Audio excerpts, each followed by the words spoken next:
ఈ కార్తీక మాసంలో సోమవారములు అనేటువంటిది కూడా చాలా విశిష్టమైనటువంటిది.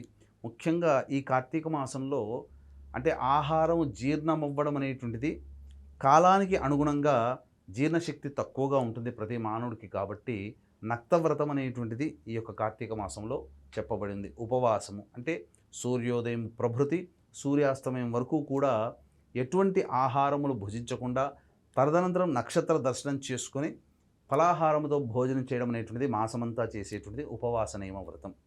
ఇక నక్తవ్రతం అనేటువంటిది ఉంది.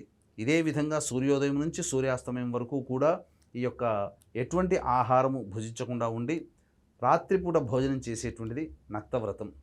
ఇలా అంతేకాకుండా ఈ సంబంధించినటువంటి మధ్యాహ్నం పూట భోజనం చేసి ఉండి రాత్రిపూట ఎటువంటి ఆహారం తీసుకోకుండా ఉండేటువంటి విధానం కూడా మనకు చెప్పబడినటువంటిది. ఇలా చెప్పుకుంటూ పోతే ఈ సంబంధించినటువంటి ఉపవాస నియమాలు అనేకంగా ఉన్నాయి.